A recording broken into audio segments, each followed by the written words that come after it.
All right, y'all. Today we are going to be talking about exponential functions. So when we did geometric sequences, we noticed how the formula was an exponential equation or function, and I had several students comment on how the graphs or the numbers in those sequences got either really big or really small really fast.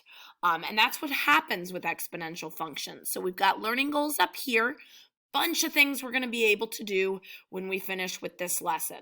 Before we do that, we need to do a few examples of review on prior knowledge that's important. So you should already know how to do everything here in example 1 using the rules of exponents.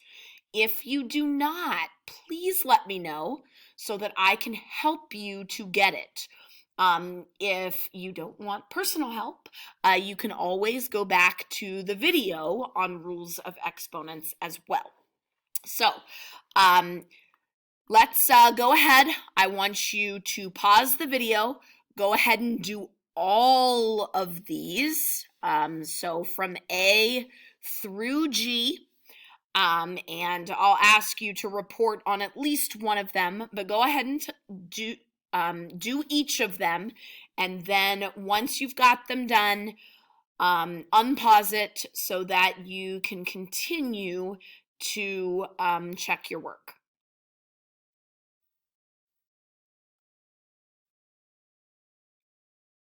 Okay, so A and B are here because you need to make sure you know the difference between when I have a negative in front of the base and when the base itself is a negative number. This one we can use the actual calculator for, which I will pull up my online calculator here. It's always got to validate my software license. But this first one, the negative's out in front. So order of operations tells me that I do the exponent first, and then I take the negative. So if I get out of my graphing screen here and back to my home screen, this is pressing the negative button, 3, and then raise to the 4th power, which what that means is to take 3 to the 4th power, which is 81, and then multiply it times -1, which gives us, as you can see, our final answer of -81.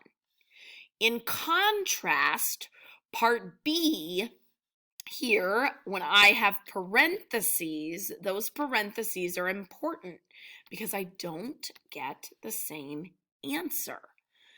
-3 raised to the 4th power has a different meaning. It means multiply -3 by itself 4 times. So we've talked about in previous math classes here that what this really means is -3 times -3 times -3 times -3. And all of that means that I get a positive answer. So positive 81 there for my answer on B. Part C is where I've started to introduce those lovely variables. So this C, properties of exponents when you are multiplying powers with the same base. The rule we went over is that we add the exponents. So 2 plus 5 to get 7. So x to the 7th. Then I have x to the 7th over x to the 4th. Quotient rule. When we have division of powers with the same base, we subtract the exponent. So 7 minus 4 gives me 3. This is power of a product, meaning because of these parentheses, I have to take everything in here to the 3rd power. So the 2 is originally to the 1st power. So power of a power, we multiply the exponents. 1 times 3 is 3. And then I do the same on the x's. 2 times 3 is 6. And then I can simplify the 2 to the 3rd because the base is a number, just like in A and B. So 2 to the 3rd is 8. So final answer is 8x to the 6th. F should be the easiest one because the rule is that anything raised to the 0 power is, go ahead and answer that for me. All right, hopefully if you didn't know, you looked back at your Exponent Rules notes. Anything raised to the 0 power is 1. 576 raised to the 0 power is 1. X squared raised to the 0 power is 1. Everything raised to the 0 power is 1, always. Then negative exponents, these are the ones where we send them to the basement in order to be positive. And in this case, because it's to the first power, our final answer would just be a plain X because we don't write first powers in our final answer. So hopefully that gives you a super brief review, just a 5-minute review of those exponent rules that are so important. Now, why are they important? Let's look at this. Here's an example. A factory makes cylindrical cans.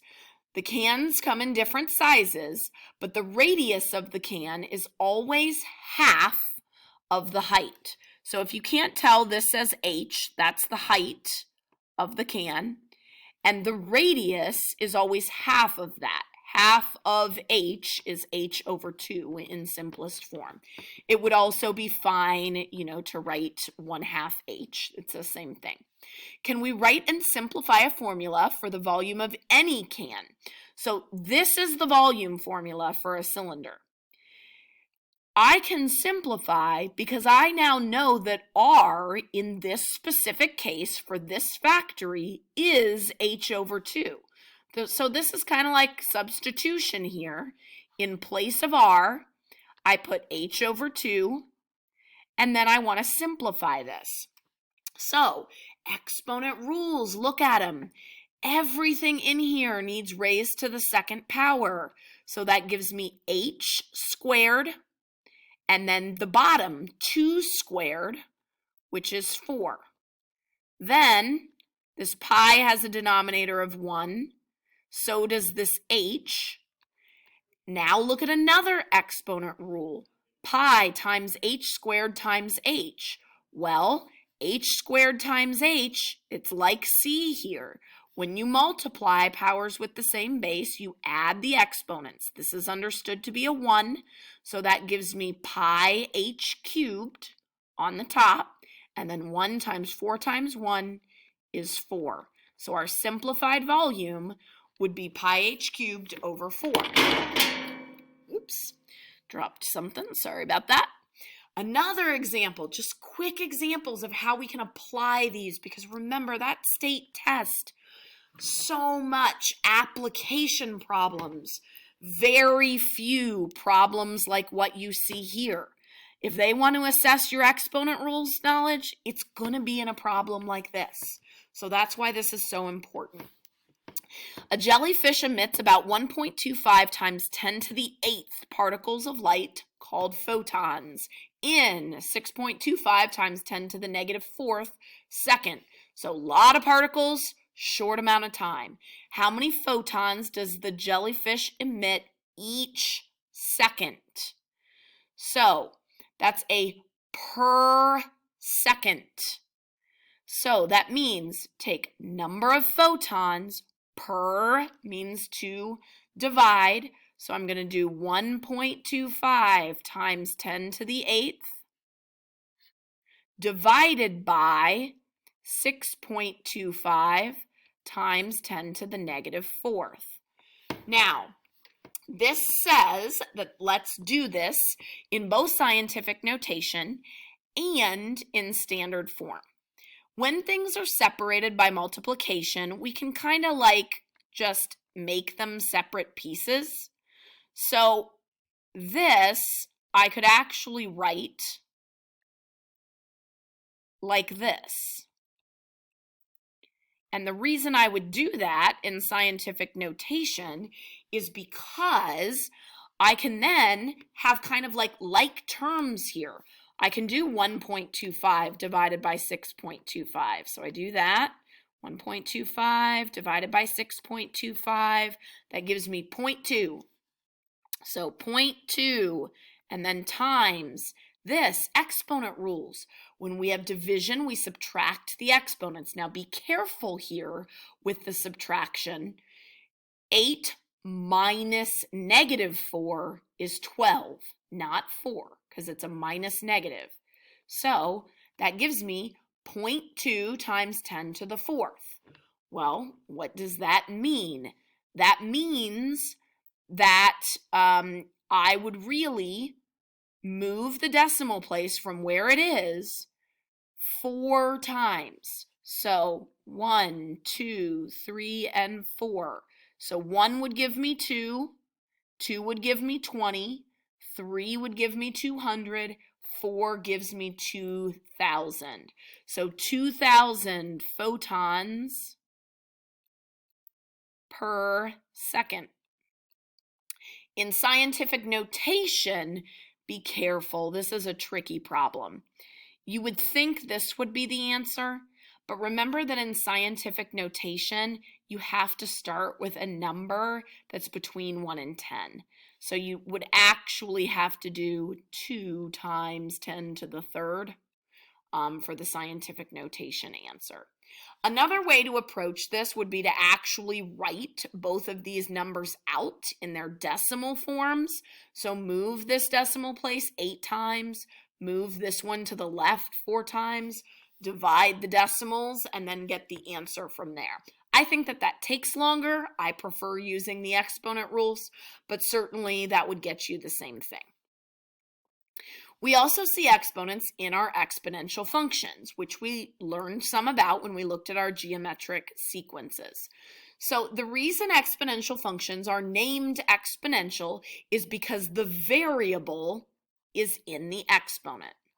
Typically, they come in this form: y equals a times b raised to the x. Just like it was really important to know certain things about our sequences, we need to know certain things about these a and b values.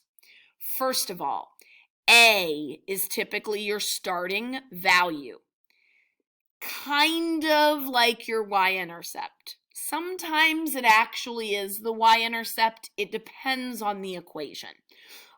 If it's in this very general form, it would be.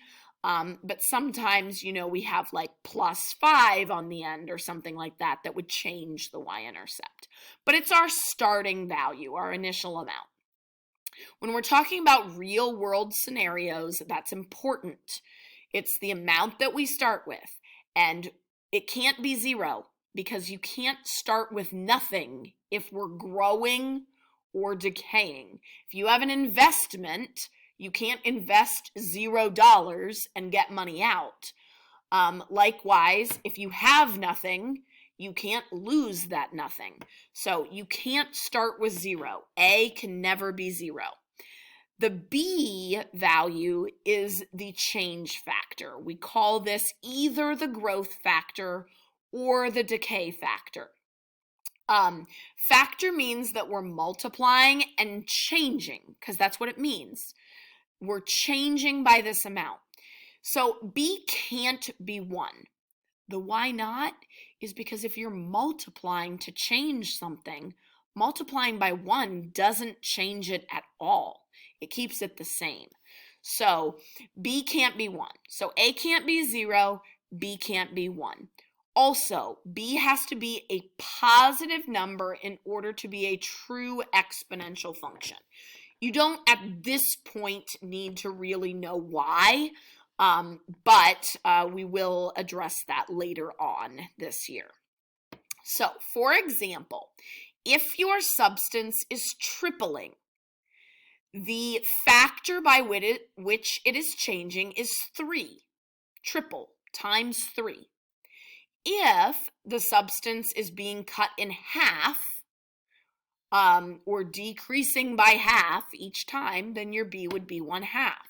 So anytime you have a fractional B, we've got things that are decreasing. And when we have a whole number B, we generally are going to have things that go up. So the last thing we're going to talk about is domain and range. range. And we're going to do some graphs that are going to help us with this eventually. For the parent function, so meaning just y equals a times b to the x, the most general forms, the domain is all real numbers, meaning negative infinity to infinity. So the domain is negative infinity to infinity, all real numbers. The range is all positive real numbers, so not including 0, but 0 and above. So range, we can write like this. When we talked about domain and range at the beginning of the year, we used this notation a lot as well. So it doesn't matter if it doesn't specify, but just to remind you that these are notations we learned. So now what we are going to do is look at some exponential functions and identify some things about them. So we want to know the initial amount and the change factor. Again, remember that A is the initial amount and B is the change factor. In our format, B is the base of the exponential. So whichever number has the exponent on it is the change factor. So in A, the change factor is 2 because it's the one that has that value. My A value then is 13. So initial amount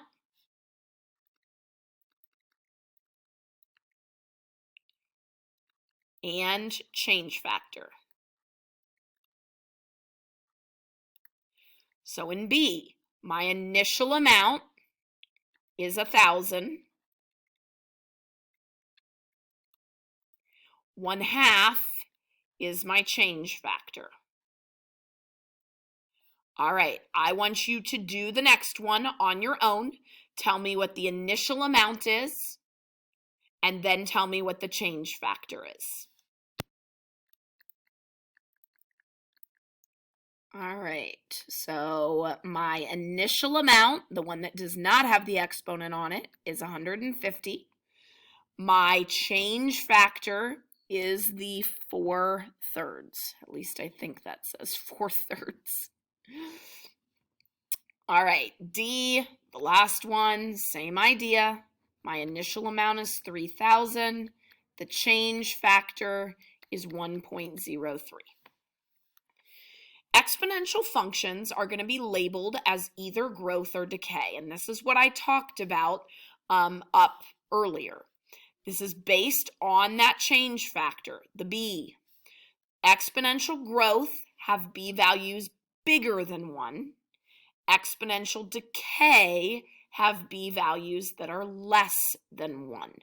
So you look at the B value, and we are going to label them accordingly. So if I go through, it says label them as growth or decay. So for A, my B value is 2. 2 is bigger than 1, so this is growth. This, 1/2. 1/2 is less than 1, so this is decay. C, 4/3 is bigger than 1, so that means that this is growth.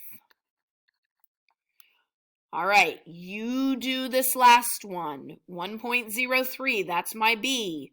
Based on this, decide whether it should be growth or decay. All right, 1.03, bigger than 1. So this one is growth.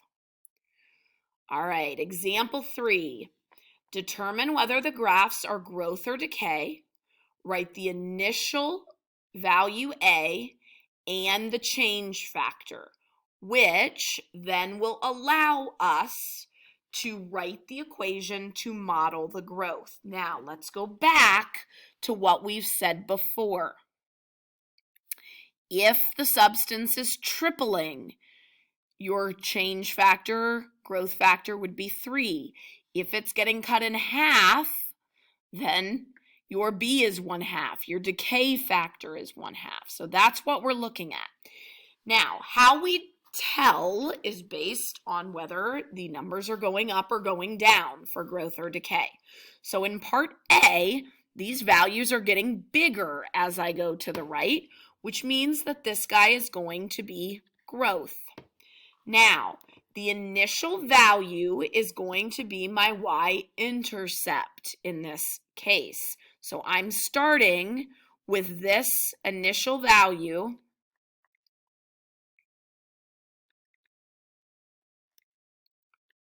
of 4. Change factor, you have to actually look at other points before you can figure that out. So I went from 4, the next number is 12, the next number after that is 36. So this is like a geometric sequence. Look what's happening. 12 divided by 4 is 3. It's like my R. R is 3. That's my change factor. These values are tripling. They're growing by a factor of 3. So when I go to write the equation, y equals A, which is my initial amount, times my change factor 3 raised to the x. All right, so next one, same idea. I look at it, my values seem to be getting smaller, so that means I'm going to label this one decay. My initial value, my y-intercept, is 64. My change factor, that's the one where I actually have to do some work. At 1, gosh, it's really hard to tell exactly where that ends up. But at 0, I'm at 64. And I'm going to guess that maybe this is about 16 because this is 12. And it's a little less than halfway between. So I'm going to guess that this is 16. So I'm going to do 16 divided by 64. I'm going to check that. At 2, if this holds true, I'd be cutting it, multiplying by a fourth or reducing it by a fourth, however you want to say that. Whoa, runaway pen there.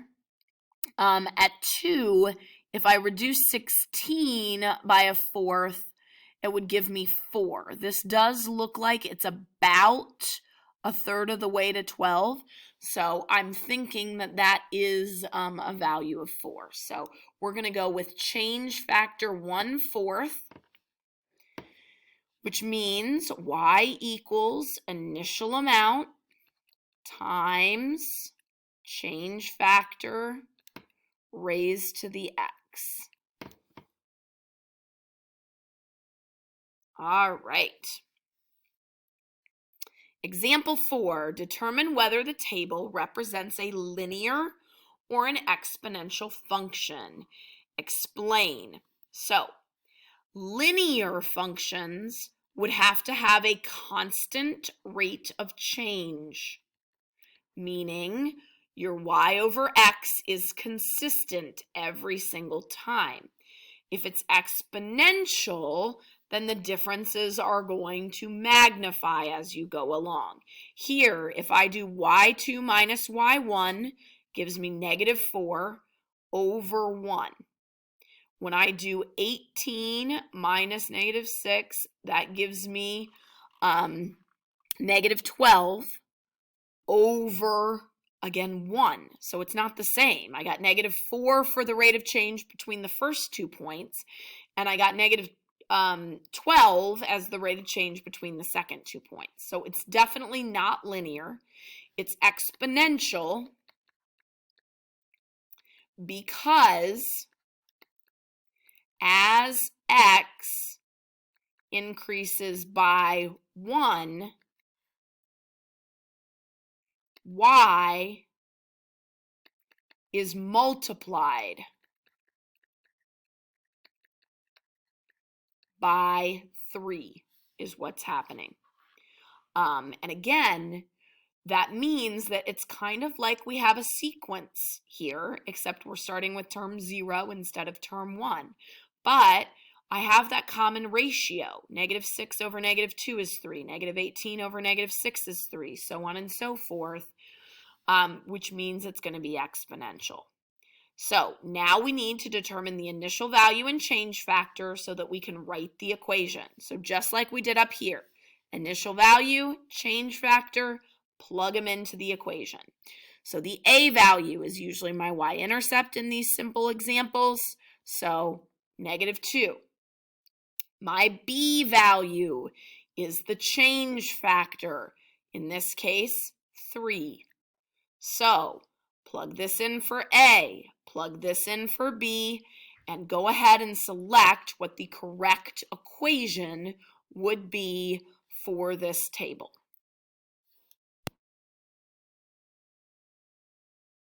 All right, hopefully you said y equals -2 times 3 to the x. You can always, with a table, check your work. You should know if it's not right. If I plug in 0 for x, 3 to the 0 power is 1, times -2 is -2.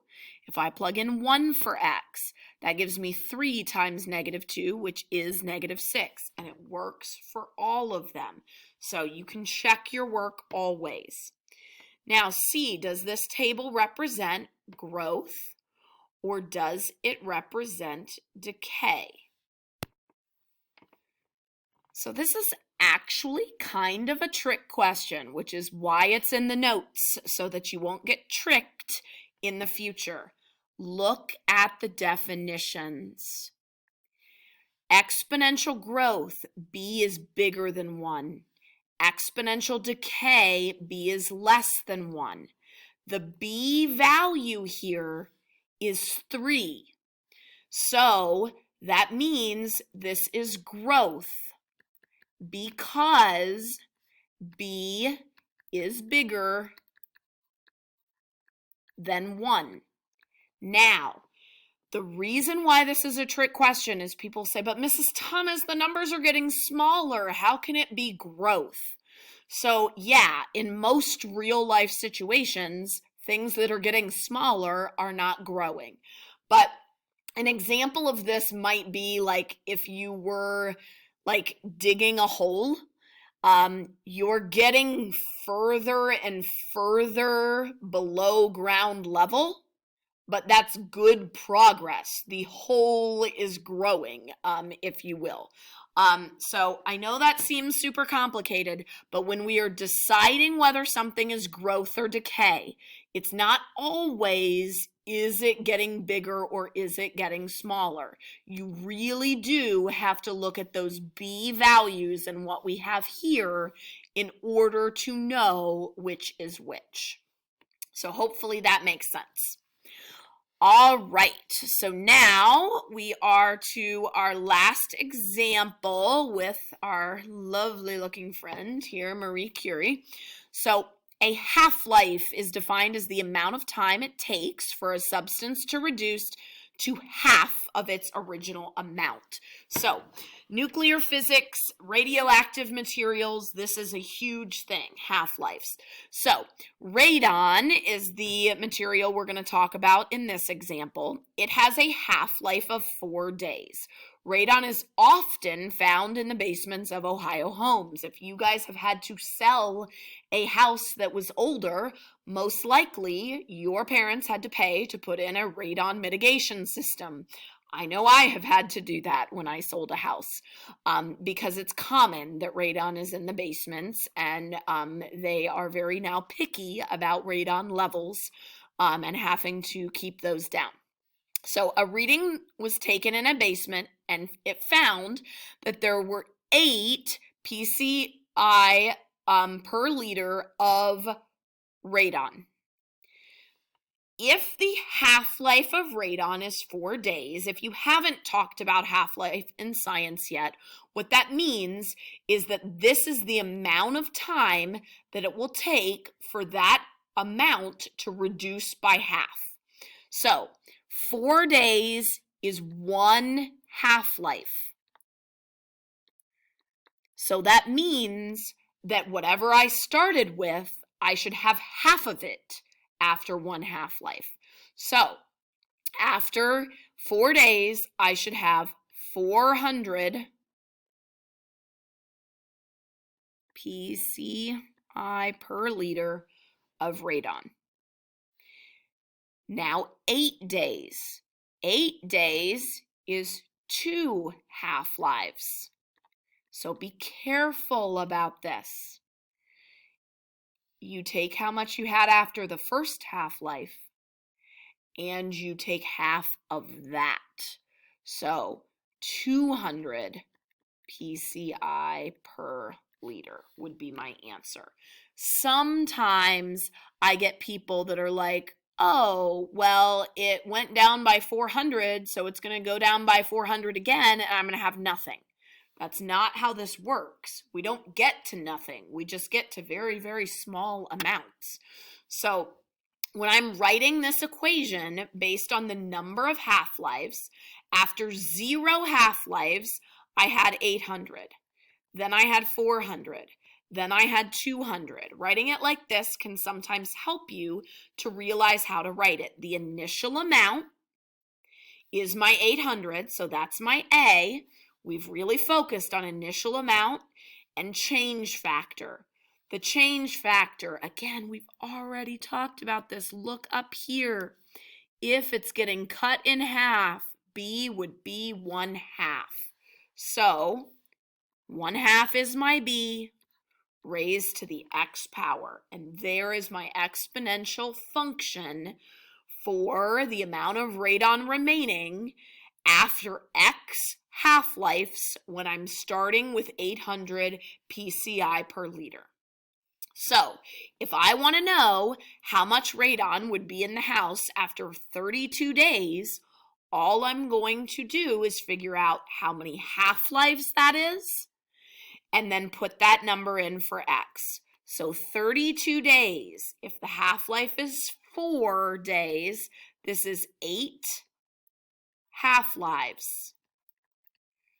So that means y equals 800 times 1/2 raised to the 8 for 8 half-lives. You're going to want a calculator there because I don't know what 2 to the 8th power is off the top of my head. And I'm guessing most of you don't. If you do, great for you. But we're going to need probably these calculators. So please make sure you have a calculator with you at home. It can be a simple one. You don't have to spend, $100 on a graphing calculator. Go buy you a $10 scientific. But you really need to have a calculator. So my base is 1/2. I'm going to raise that now to the 8th power. And that gives me 3.125. Now this is a real life situation, so the decimal is fine. So 3.125 PCI per liter. Don't forget the label. So little amount after 32 days. It's reduced a lot. How much radon would be in the house after 42 days? This is your last due on your own. So do the exact same thing that I did in D, only now we have 42 days. So figure out how many half-lives it is, plug it in, and find your answer. All right, so first we figure out how many half-lives it is. 42 is not a multiple of 4, so it's not going to come out evenly. That's okay. It's a real life situation. This is 10.5 half-lives. So now I go to write my equation. Y equals 800 times 1/2 raised to the 10.5 power. I can actually just copy this guy. If you didn't know you could do that on a graphing calculator, you learned something else new today. And then I can just use my arrows to adjust that to a 10.5. And voila, look at this very tiny amount, less than 1. So I'm down to about 0.552 PCI per liter. Notice I'm not getting 0 ever. It gets infinitely small, but it never becomes 0. That's because when I look at my graph here, it never ever gets down to 0. It doesn't touch it. It just gets close but never actually touches. So that's pretty important there. All right, so hopefully that sets you up well. Please make sure you reach out with questions that you have as you practice so that I can help you.